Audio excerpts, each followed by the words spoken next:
all, welcome back. Today I'm doing a full walkthrough and setup of the Edit Day Curator Digital Planner. If you've been looking for a digital planner that feels more like a lifestyle magazine than a boring notebook, this is it. I'm going to show you exactly how I set mine up, covers, templates, dividers, dating, all of it. So by the end, you'll know how to make it your own. So, quick rundown. The Edit is a magazine editorial style lifestyle digital planner. It's flexible, fully hyperlinked, and comes with a bunch of templates so you can really curate your days the way you want. And the best part? You can use it in almost any annotation app, GoodNotes, Noteful, Notability, Noteshelf, whatever you prefer. If you end up loving what you see, I'll have the link in the description so you can grab it for yourself.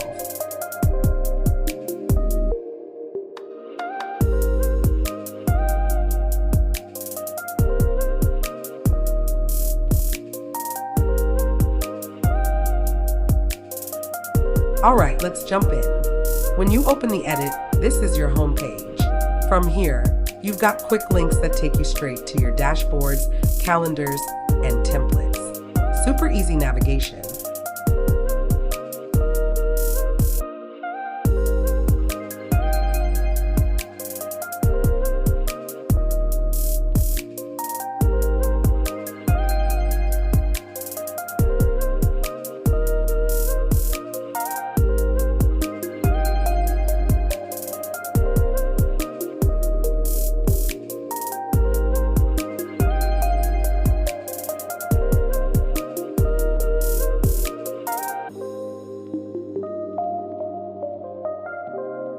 Let's start with covers. I always like to pick a cover that sets the tone for the season. You can choose from 24 magazine cover style and typography style digital covers, and it really gives your planner a whole vibe.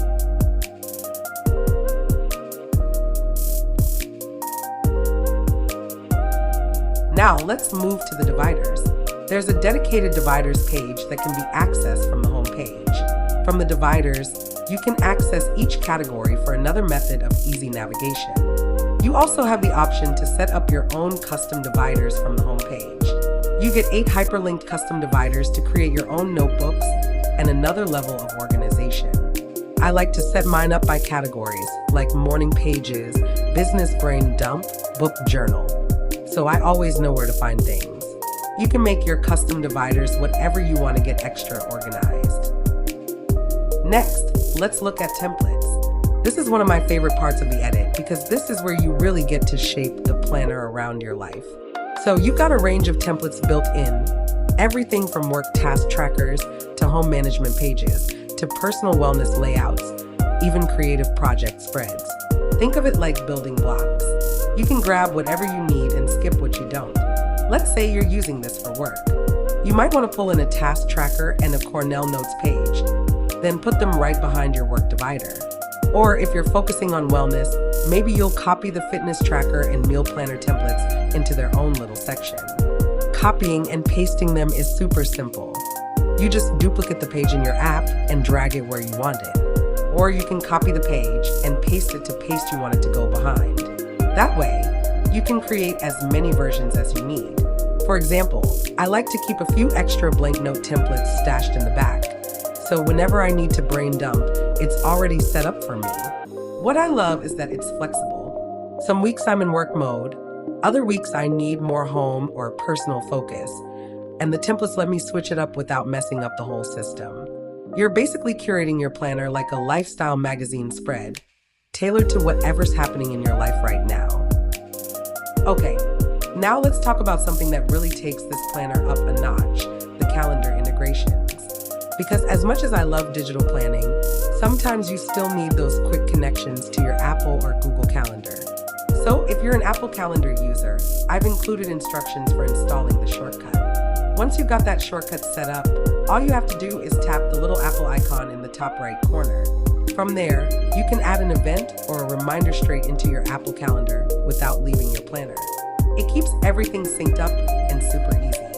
Now, for my Google Calendar people, it works just as smooth. You'll want to make sure you're logged into your Google account in your browser first. Then, when you click the Google icon inside the planner, it'll automatically take you right to Google Calendar. From there, you just drop in your event or task, and it's saved. So whether you're Team Apple or Team Google, you can connect what you plan here with the calendars you're already using. That way, your planner stays beautiful and functional, and your day-to-day reminders are always right where you need them. I want to show you the Help section inside the Edit. This is basically your built-in user guide. So if you ever feel lost or can't remember where something is, you don't have to go digging. The Help pages break everything down for you. How to navigate with the quick links, where your monthly and custom dividers live, how to get to your template library, and even how the Apple and Google Calendar integrations work. It's like your little behind-the-scenes map to the planner. And here's something I really love. I've included the fonts and color hex codes that match the editorial style of the Edit. That way, if you want to customize your spreads with text boxes, headings, or even pull your colors into other design apps, you can stay perfectly on brand with the planner's look. So you'll see the font pairings I recommend, like Bodoni and Avenir, and you'll also have the hex codes for the color palette that give the Edit its Luxe magazine vibe. You can copy those straight into your app and keep everything cohesive. Basically, the Help section makes sure you're never stuck and that your planner stays looking chic no matter how much you personalize it.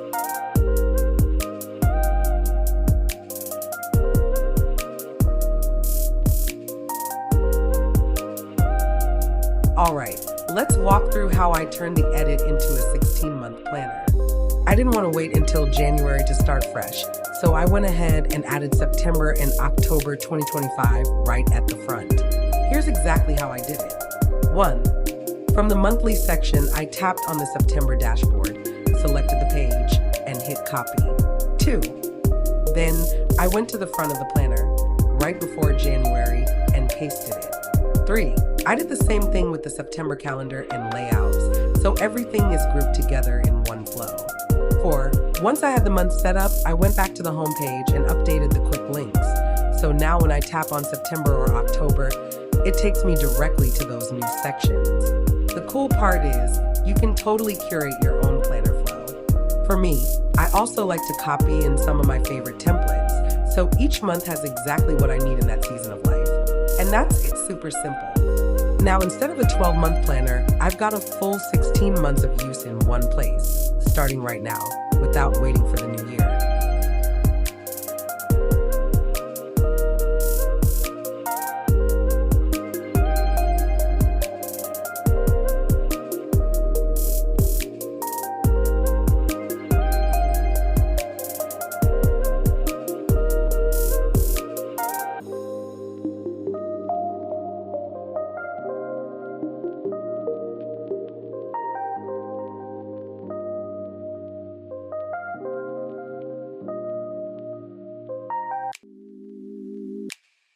So before I cracked open this fresh planner, I had already been messing around in a little demo copy. That's where I started building out some monthly spreads, testing different weekly and daily layouts, just seeing what felt good. Now that I've got my flow down, I'm literally just copying and pasting those pages over here into the clean version. Way easier than starting from scratch, and it already feels set up for me.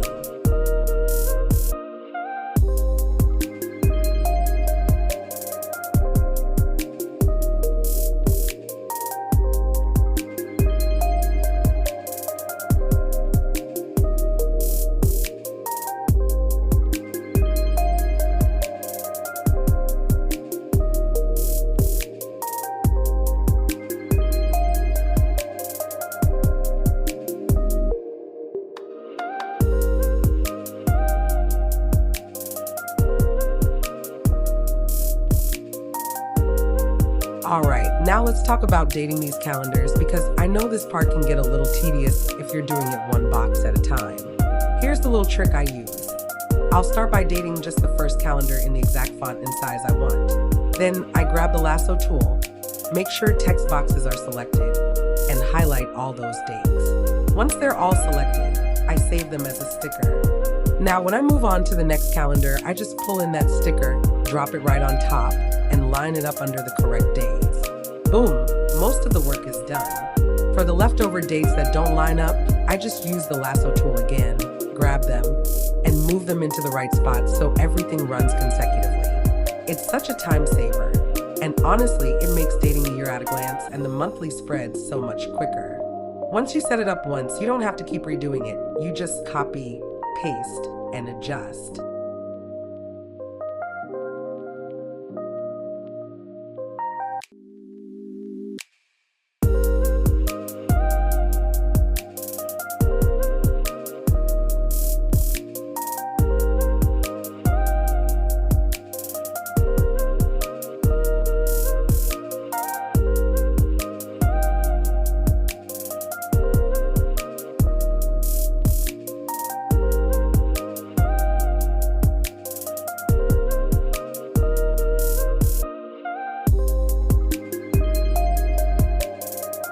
Now, here's the important dates page. You'll see all the big national holidays for 2026 already filled in for you. Everything from New Year's Day to Juneteenth to Christmas.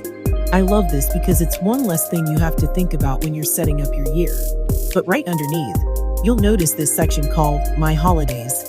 That's where you get to make it personal. This is where I like to jot down birthdays, anniversaries, family traditions, or even things like my own personal milestones, like when I launch my business or our annual family trip.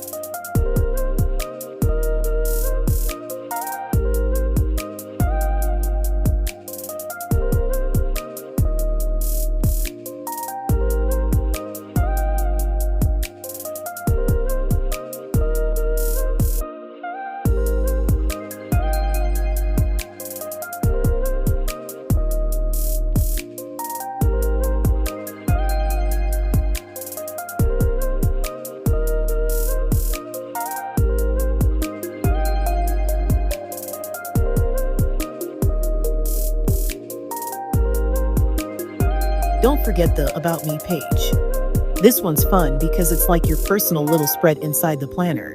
Think of it as your vibe check for the year.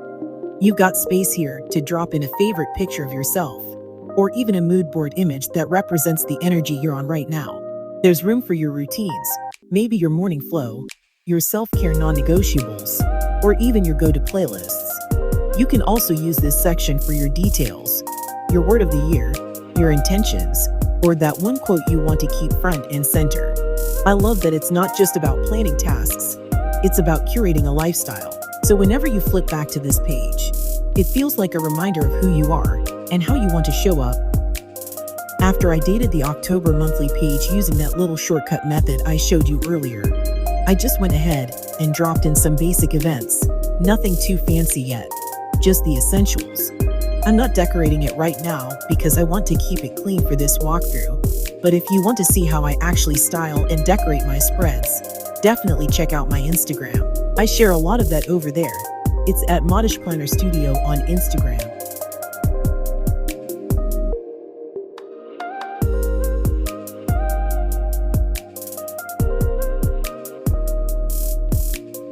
So, there are 8 custom dividers in this planner. And I love that because you can really make them whatever you need. I'm actually using my first divider for morning pages. If you've ever read The Artist's Way, you already know how powerful that practice is. It's basically stream of consciousness journaling first thing in the morning to clear your head and spark creativity. And since I'm diving into it as my first course in this whole personal curriculum trend that's been going around, it felt like the perfect way to use that section. I'm curious, what would you use your custom dividers for? Would you do something creative like journaling, or more practical like a budget tracker or fitness log? Lastly, I'm going to link my Church Ladies Faith Journal to the homepage, so everything's connected in one spot. In GoodNotes, it's super easy. I just create a text box on the homepage, type in Faith Journal, highlight that text, and then choose Add Link, then Link to Document. From there, I pick the Faith Journal from my files, and now whenever I tap it, it takes me straight into that journal. No flipping back and forth, it's all seamless. And that's the last piece of my setup. So now I've got my planner dated, my custom sections in place, and even my Faith Journal linked, everything I need to plan and create all in one spot. I hope this walkthrough gave you some inspo on how to make your digital planner work for you. If If you like this video, go ahead and hit that like button, subscribe for more planner tips, and follow me on Instagram to see how I decorate and actually use these spreads day to day. Thanks for hanging out with me, and I'll see you in the next one.